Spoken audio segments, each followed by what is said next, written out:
The story begins in 1959.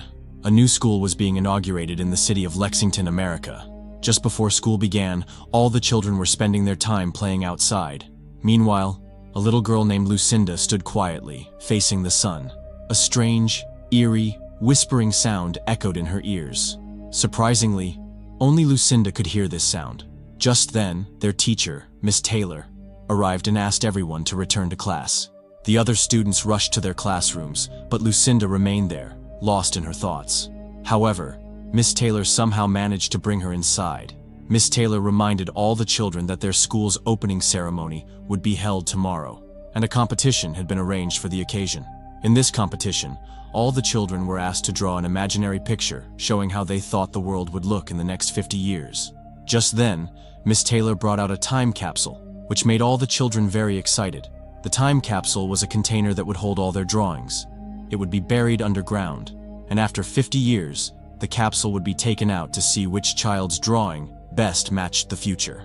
In fact, it was Lucinda who had suggested the idea of a time capsule to her teachers during another competition held a month earlier. Miss Taylor praised Lucinda for this and began the competition. After that, all the children started working on their drawings. During this competition, some imagined space travel in the future, while others drew a robotic age. When the competition ended, Miss Taylor began collecting all the drawings, but she noticed something unusual. Lucinda hadn't drawn a picture. Instead, she had filled her entire paper with strange numbers, writing them non-stop. It seemed as if she had no control over her hands. Lucinda was about to write all the way to the edge of the paper when Miss Taylor snatched it away.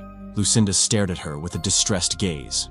The story then moves to the next day, when the school's opening ceremony was being celebrated. Miss Taylor saw Lucinda standing sadly, holding a balloon, away from the rest of the children. Meanwhile, the time capsule containing all the drawings was buried in the ground. At the same time, Lucinda suddenly disappeared, and only her balloon was seen floating in the sky. Alarmed, Miss Taylor immediately called the police and began searching for Lucinda throughout the school. After much effort, Miss Taylor found Lucinda in the gym. She was bruised, and her fingers were covered in blood. She had scratched more numbers onto the door with her fingernails. Seeing this, Miss Taylor's eyes widened in shock. The same whispering sound still echoed in Lucinda's ears, and she couldn't understand what was happening to her. With this, the story moves forward 50 years, to the year 2009. Here we are introduced to a professor named John, who studies astrophysics. John is a widower.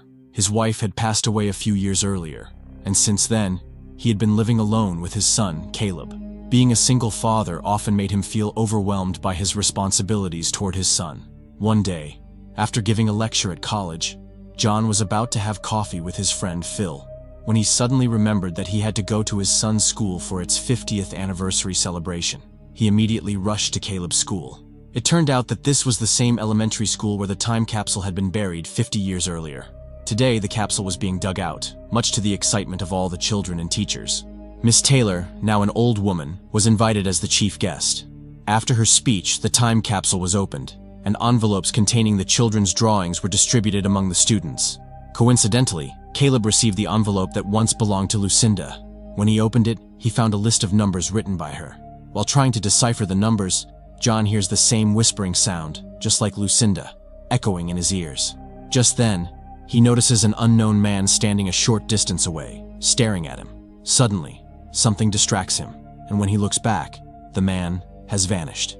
The man's sudden disappearance leaves John confused. That night, while Caleb is doing his homework, John notices that he has removed his hearing aid. Caleb had hearing loss, which is why he needed to wear it. When John asks him about it, Caleb explains that he has been hearing a whispering sound coming from the device, so he took it off. But John assumes it's just a technical issue, and asks Caleb to adjust the volume. Then John finds a piece of paper with Lucinda's numbers in Caleb's bag. Caleb was supposed to return it to the school, but he secretly brought it home. John tells Caleb to give the paper back to the teacher and sends him to his room. John has been deeply sad ever since his wife's death, and often drinks to numb the pain. While pouring himself some wine, he accidentally spills it on his hand. When he goes to the kitchen to clean up, he unknowingly places the glass on Lucinda's paper, leaving a circular stain in the middle. Coincidentally, inside that circle, John notices some familiar numbers. Curious, he writes those numbers on a whiteboard and rearranges them. From them, he deciphers a date, November 9th, 2001, with the number 2996 written beside it. The date feels familiar. When John searches it on the internet, he realizes it refers to the 9/11 terrorist attack on the Twin Towers in New York City, where 2,996 people were killed. John is stunned. He then writes down all the numbers from Lucinda's paper on the whiteboard and starts analyzing them. To his shock, he discovers more hidden dates within the sequence. One by one, he searches them online and finds that each date is connected to a real-life disaster. September 19th, 1985. A massive earthquake in Mexico City killed 10,153 people. April 19th, 1995. The Oklahoma City bombing killed 168 people. December 26th, 2004. The Indian Ocean tsunami killed 229,866 people. In this way, Lucinda had listed the dates of all major disasters from 1959 to the present, along with the exact number of deaths. John is shaken, because these numbers were written in 1959 and locked in a time capsule for 50 years, so no one could have tampered with them. The thought of how Lucinda could have made such precise predictions leaves John reeling. The next day, he goes to his friend Phil and tells him about Lucinda's predictions. He also notices 3 more disasters listed on the paper. One of them is supposed to happen tomorrow, and according to the numbers, 81 people will die. But Phil dismisses John's claims as baseless. He points out that aside from the dates and death tolls, there are other numbers on the paper whose meaning John hasn't figured out yet. He also reminds John that in one of the accidents, his wife died in a fire. Phil believes John is twisting the numbers to fit his own grief and is only imagining connections. He advises John to stay away from those useless numbers. Hearing this, John becomes furious with Phil and storms out. Yet deep inside, he begins to doubt his own reasoning. To clear his doubts, John visits Miss Taylor at her home and asks her about Lucinda. Because of her old age, her memory is weak, but she still remembers Lucinda. She recalls how the girl always stayed apart from others and vividly remembers the day Lucinda scratched numbers onto her drawing sheet and later onto the gym door, clawing at it like an animal with her nails. John is also shocked to hear about this incident. He then shows Miss Taylor Lucinda's drawing sheet and asks if this is the same sheet on which Lucinda had written the numbers 50 years ago. Miss Taylor agrees, but because of her poor memory, John's doubts still remain. Now, John asks Miss Taylor for Lucinda's address so he can meet her and investigate further. Sadly, Miss Taylor informs him that Lucinda died a few years ago. Hearing this, John is deeply disappointed. He returns home and calls the school to try to find the 2 workers who had dug up the time capsule. Meanwhile, while Caleb is playing outside, a car stops in front of his house with 2 unknown men wearing masks. Suddenly, a whispering voice rings in Caleb's ears.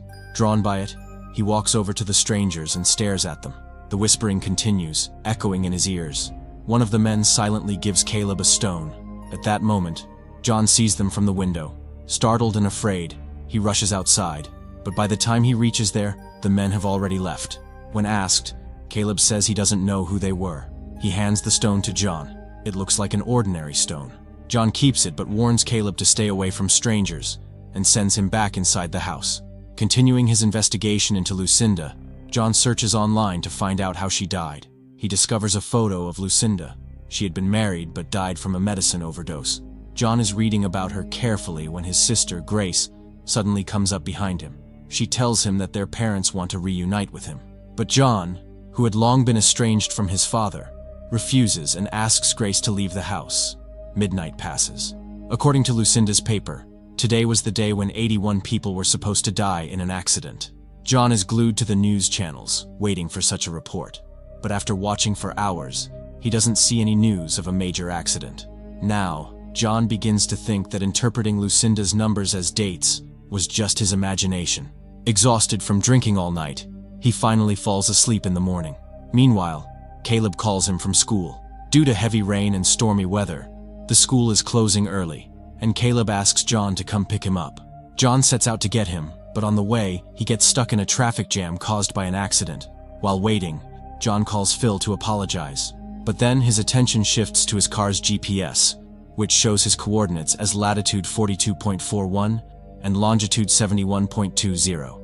When he compares these numbers with Lucinda's paper, they match exactly. John realizes the shocking truth. The extra numbers on the paper are not random, but the coordinates of the accident locations. According to the paper, today's disaster was supposed to happen exactly where John is now. He is stunned. Immediately, he gets out of his car to investigate. Up ahead, he sees that an oil tanker has crashed. However, a policeman tells him that no one has been killed. The officer is about to tell John to return to his car when suddenly, his expression changes to fear. He runs away in panic. John quickly turns around, and the sight freezes him in shock. A passenger plane crashes and slams into the ground nearby. In the next moment, John rushes toward the wreckage. Risking his life, he tries to pull out passengers trapped inside. The screams of the people and the horrifying sight of bodies burning in flames shatter his heart. Soon, a rescue team arrives, takes control of the situation, and pulls John away to safety. Later, when John reaches home, he sees Grace has already picked up Caleb from school. His attention then falls on a news report on TV, which claims the plane crash was caused by a solar flare. In fact, when magnetic changes trigger a massive explosion on the sun's surface, it releases a huge amount of electromagnetic radiation into space. At high intensity, this radiation can disrupt Earth's radio communications. In this case, the solar flare caused a malfunction in the plane's navigation system, making it crash and killing exactly 81 people, the same number written on Lucinda's paper. John is left in shock by what just happened.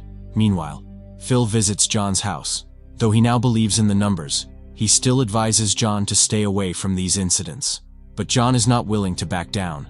Instead, he vows to prevent the upcoming 2 accidents. Late at night, while Caleb was asleep, an unknown man wearing a mask suddenly appeared in his room. Caleb woke up to the sound of footsteps and was horrified to see the figure standing there. The man then gestured for Caleb to look out the window. When Caleb looked outside, he saw a massive forest fire raging in the distance. Flames engulfed the trees, animals were dying, and even his own house was burning in the vision. Terrified, Caleb began screaming. Hearing him, John rushed into the room and found Caleb crying in a corner. At first, John thought his son had just seen a nightmare, but when he looked out the window, he noticed a strange man approaching. Grabbing a baseball bat, John ran toward him to threaten him. However, before John could get close, the man fled into the darkness. After this, John managed to find the address of Lucinda's house. When he arrived there, he saw Lucinda's daughter, Diana, along with her granddaughter, Abby. John followed them to a museum. Inside, he asked Caleb to befriend Abby while he approached Diana. Soon after, he invited Diana out for coffee. Though she was hesitant, Diana agreed. After some small talk, John went straight to the point. He told her that their meeting was not a coincidence and asked about Lucinda and the numbers she had written. But the moment Diana heard her mother's name, she became irritated and walked away. John called after her, saying that according to Lucinda's paper, 170 people would die tomorrow in New York City, and 3 days later, on October 19th, another 33 people would die. He asked her to help him solve this mystery, but Diana refused to stay another moment and left with Abby. Even so, John refused to give up. Back at home, he tracked the location where the next disaster was supposed to occur. At the same time, he heard news of a possible terrorist attack in New York City. This convinced him that the coming disaster was linked to terrorism. He immediately called the FBI, gave them the location, and urged them to secure the area. The next day, John left Caleb at his sister Grace's house for safety and went to the site himself. The location turned out to be a subway station. Police officers were already there, but the area hadn't been fully secured. After a brief argument with a policewoman, John entered the subway to search for the suspect. Soon he spotted a man with something bulky hidden under his clothes. The moment he noticed John, the man ran. Convinced he was a terrorist, John gave chase, and the police quickly followed. Eventually the man boarded a train, but was stopped at a checkpoint where the police ordered him to raise his hands. As he did, a bundle of DVDs fell out from his clothes. He wasn't a terrorist at all, just a thief. John was left confused. If not a bombing, then what disaster could kill 170 people here? Before he could think further, a high-speed train approaching from the opposite track derailed due to a technical fault. It slammed into another train in front of it, causing a catastrophic collision. The horrific crash killed many people, exactly as Lucinda's paper had predicted. John narrowly escaped with his life. Shaken and devastated, John returned home, only to find Diana already waiting there with Abby. She explained that in their previous meeting, John had told her about the date October 19th. Her mother had once prophesied that Diana would die on that date, and for years she had feared it. After witnessing the train disaster, Diana was now convinced her mother truly had the ability to see the future. She told John that she was certain she would die in the coming accident on October 19th, and because of that, she wanted to stand by him. Together, John and Diana headed to a deserted house, Lucinda's old home. After arriving, they left Caleb and Abby in the car and went inside. Diana looked again at Lucinda's paper and noticed the last number, 33. But then she remembered that her daughter often wrote the capital letter E backwards, making it look like the number 3. Perhaps Lucinda had also written E backwards. If so, then the last message wasn't 33, but EE. But what did EE mean? Hoping to find answers, they searched the house. Diana told John that her father had always thought Lucinda was insane, so he had taken Diana and left. Lucinda used to say she came to this house for a purpose and needed to prepare for something, but Diana never understood what she meant. Lucinda had died when Diana was just 9 years old. While searching, John noticed a wall covered with newspaper articles. Each article described a past disaster. Then John's eyes fell on a painting. It showed God sending a message to his prophet through written letters. Diana explained that her mother used to stare at this painting for hours. She then led John to a room, the same room where Lucinda had been found dead. John searched the room but found nothing except a Bible. Disappointed, he was about to leave when his foot struck something on the floor. Picking it up, he was stunned to see it was a stone, exactly like the one Caleb had once received from the unknown man. The room was filled with several such stones scattered across the floor. John then looked under the bed and noticed something scratched beneath it. When he lifted the bed, he was shocked to see words carved deeply into the wood with Lucinda's nails. They read, "Everyone else." John now understands the true meaning of the double E. It stands for everyone else, meaning everyone in the world. Meanwhile, Caleb and Abby begin hearing whispers. When Caleb looks outside the car, he sees some frightening strangers approaching them. They call out to Abby, asking her to come with them. Abby falls under their influence and opens the car door. However, before the strangers can take Abby and Caleb, Caleb quickly blares the car horn. Hearing the noise, John and Diana rush toward the car in fear. But by then, the strangers have already fled.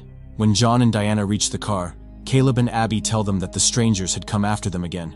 Then John notices one of the men hiding in the bushes. He tells them to lock the car doors and runs after the man with his gun. The stranger, who had been whispering, stands still, completely unbothered. John points the gun at him and demands to know why they are chasing Caleb and Abby.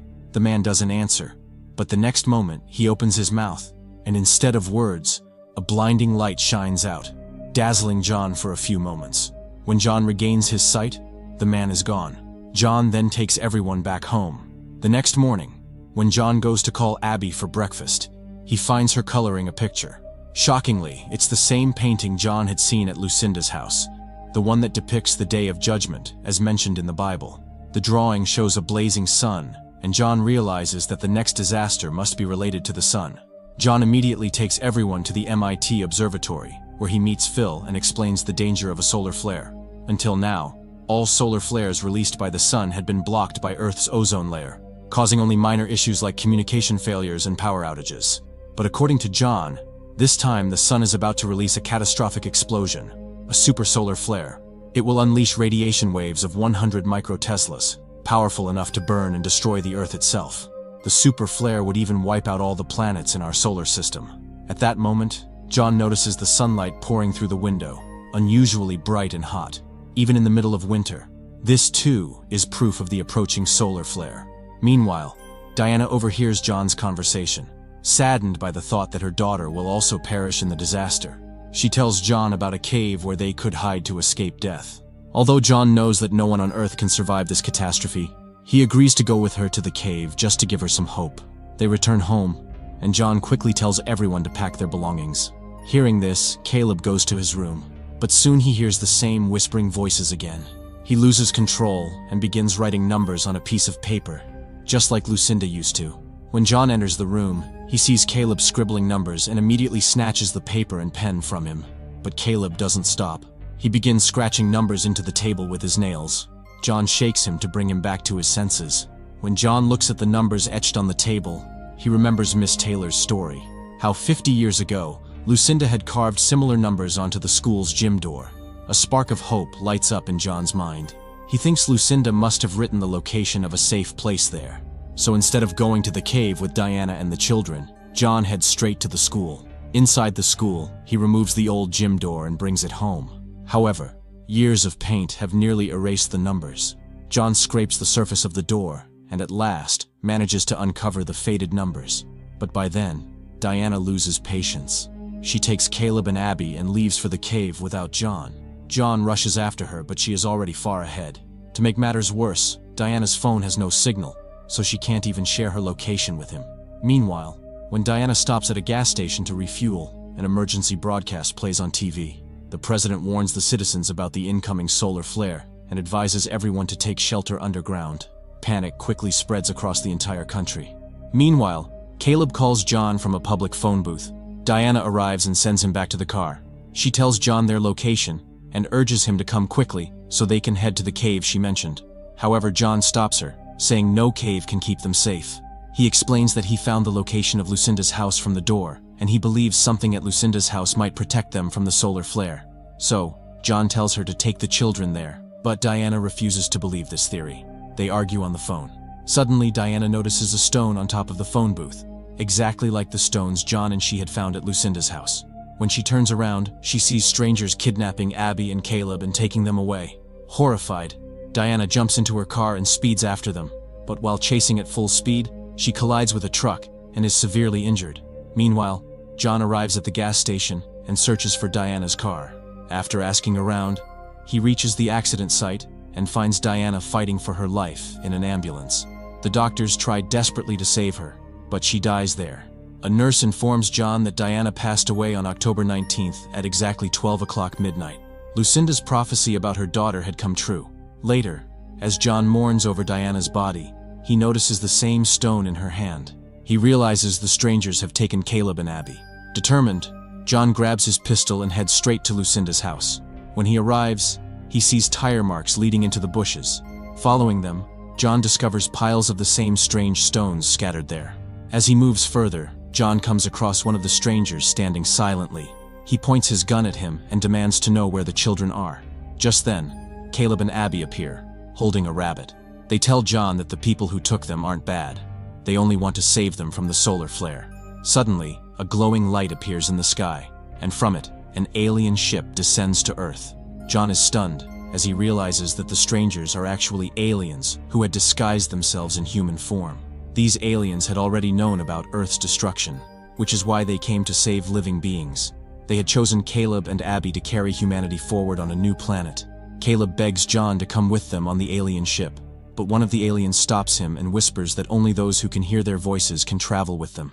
Hearing this, Caleb becomes emotional. With a heavy heart, John explains to his son that the aliens have chosen him for a greater purpose, to start a new life for humanity. He tells Caleb it is something to be proud of. John then gives him a locket as a keepsake, containing a photo of John and his wife. After this, John lovingly hands Caleb and Abby over to the aliens. The aliens then reveal their true forms and take the children, along with many other earthly creatures, onto their ship.